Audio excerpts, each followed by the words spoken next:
Bom dia, na gloriosa e santa paz do Senhor.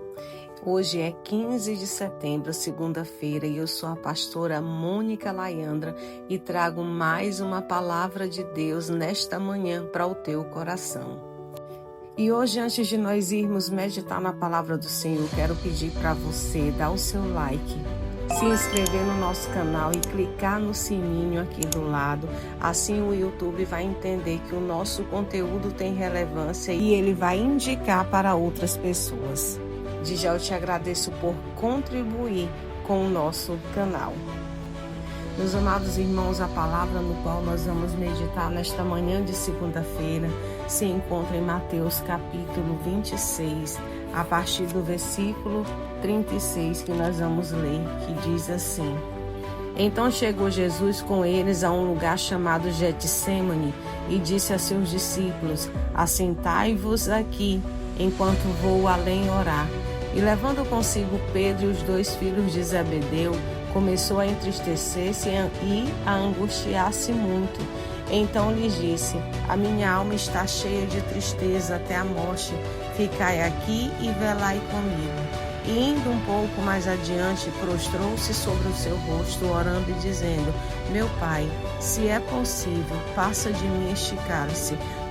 Todavia não seja feito como eu quero, mas como o Senhor queres. Meus amados, o jardim do Getsêmani foi o cenário de uma das orações mais intensas feita pelo nosso Senhor Jesus. Jesus, ele se encontrava oprimido pela dor que ele teria que encarar através da sua prisão e morte. Então, ele pediu aos seus discípulos que permanecessem com ele em oração. E lá no Getsêmani, Jesus se separou dos discípulos, se prostrou sobre o seu rosto e orou: Meu Pai, se é possível, passa de mim esse cálice. Ele fez um clamor ao Pai que veio do profundo do seu ser. Ele estava em total tristeza e, como homem, podemos dizer que até a sua alma em desespero por aquilo que ele teria que enfrentar por amor a nós. Mas observe bem, mesmo ele orando, clamando, pedindo aos discípulos que se mantessem em vigília com ele, que intercedesse por ele, todo o tempo ele está falando a Deus: que não seja feita a minha vontade, mas que seja feita a tua vontade. E é desta forma que nós devemos orar a Deus, pedindo que não seja feita a nossa vontade, mas a vontade de Deus, que é suprema, que é eficaz, que é perfeita. Às vezes nós nos enganamos acreditando que a forma que eu quero, que eu desejo que seja, que é a forma correta. Mas eu quero falar para você, o nosso Deus, ele é onisciente, ele vê aquilo que nossos olhos carnais não conseguem ver. Então, aprenda a orar, pedindo que a vontade dele seja feita na sua vida, porque ele é quem sabe de todas as coisas. Amém? Continuando.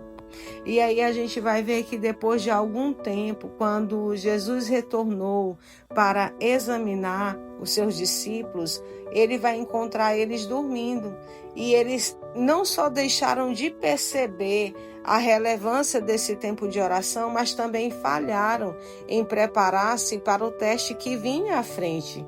Jesus os advertia: vigiai e orai para que não entreis em tentação. Na verdade, o espírito está pronto, mas a carne é fraca.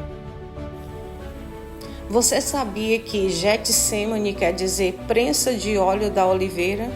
É o equipamento no qual as olivas são esmagadas pelo peso de uma pedra para obter o óleo delas. Então Jesus estava para ser esmagado pelo peso da vontade do Pai, pois ele tinha que carregar o fardo dos nossos pecados e da nossa vergonha. 3 vezes Jesus pediu a Deus se podia ser liberado da sua designação, que era ser sacrificado ali na cruz do Calvário. E 3 vezes ele acrescentou: que não seja feita a minha vontade, mas a tua vontade. Mais uma vez, irmãos, a vontade de Deus é soberana e perfeita. Amém? Às vezes a única maneira do cálice da dificuldade passar, é que nós venhamos beber dele com plena confiança de que Deus nos ajudará a passar por isso. Nós precisamos confiar na vontade de Deus. Quando nós formos confrontados com dificuldades nas quais não temos certeza de como orar, apenas entregue a sua vontade a Deus e diga: que não seja feita a minha vontade, Senhor, mas que seja feita a tua vontade. Agora imagine Cristo lá no jardim do Getsemane e abaixo dele no chão está o carmesim da mistura do seu sangue e das suas lágrimas. Ele agonizava e sentia as dores na oração que ele fazia. Até o seu suor, segundo a Bíblia, se transformou em gotas de sangue. Você consegue imaginar a angústia, o sofrimento que ele estava sentindo naquele momento, prestes a ser entregue à morte, ser crucificado na cruz do Calvário? Gente, é por isso que na minha mente é inadmissível eu reverenciar outro ser que não seja Jesus. E Deus, ele é tão justo, tão fiel, que ele vai dizer que Jesus, a exclusividade é dele. Ele é o único mediador entre Deus e os homens. E aí a Bíblia vai dizer lá em Lucas 22, 44, assim: e posto em agonia, orava intensamente, e o seu suor tornou-se em grandes gotas de sangue que corriam até o chão. Você já parou para meditar nisso daqui? Para refletir sobre isso daqui, gente? E o profeta Isaías, lá no capítulo 53, ele vai dizer: todavia ao Senhor agradou moê-lo, fazendo o enfermo, quando a sua alma se puser por expiação do pecado.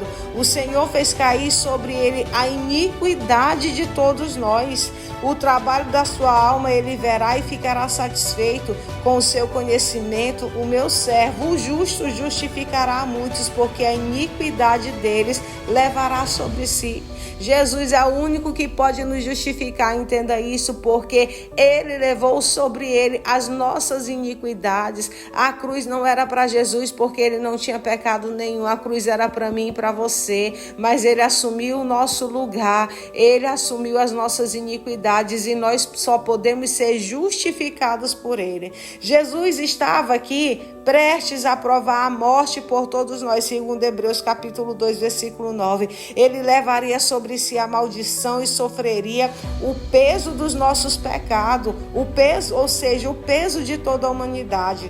Cristo estava em agonia porque sabia que seu Pai não podia olhar o pecado que estava sobre ele, teria de ficar afastado dele por um tempo. Por quê? Porque Deus é santo e ele não suporta o pecado, e o pecado de toda a humanidade estava sobre Jesus, e o desespero de Jesus era, mesmo que fosse por pouco tempo, Deus teria que se afastar dele.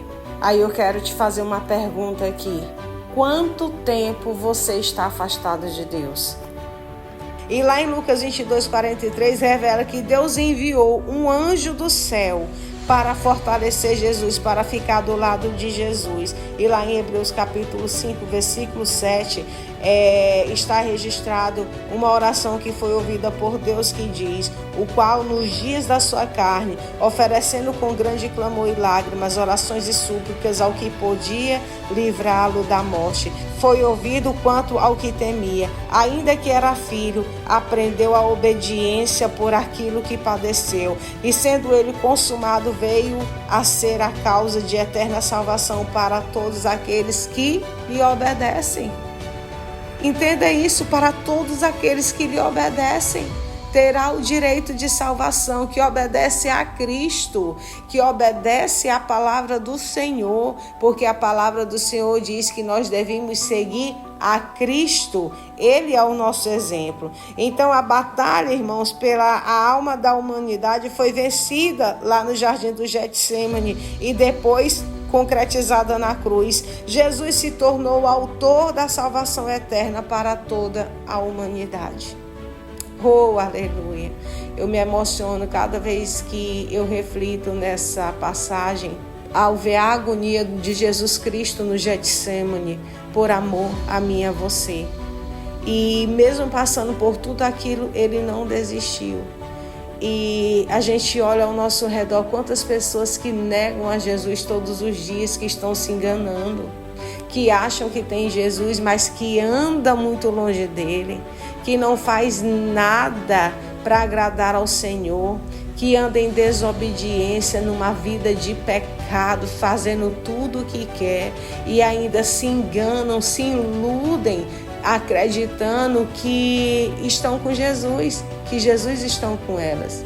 E a minha petição ao Senhor nessa manhã é que Deus visite essas pessoas, que Deus repreenda da mente delas toda a manipulação do diabo, todo engano, toda mentira, que Deus possa tirar as escamas espirituais que estão nos olhos dessas pessoas, assim como Ele tirou do apóstolo Paulo, e ele deixa de ser Saulo para se transformar em Paulo, numa nova criatura. Que Deus possa fazer se mover na sua vida, porque Ele continua sendo o mesmo ontem, hoje e sempre será. O nosso Deus, Ele é imutável, Ele não muda, Ele continua sendo o mesmo Deus operando, o mesmo Deus de poder, de milagres, maravilhas, prodígio, de fazer mortos ressuscitar. E se Ele não continua a operar isso nos nossos dias, a culpa não é dele, mas a palavra do Senhor diz que sem fé é impossível nós agradarmos ao Senhor. Então eu quero encerrar deixando essas palavras para você nessa manhã. Que Deus continue te abençoando, que você tenha uma semana abençoada pelo poder e autoridade que há no nome de Jesus. Amém.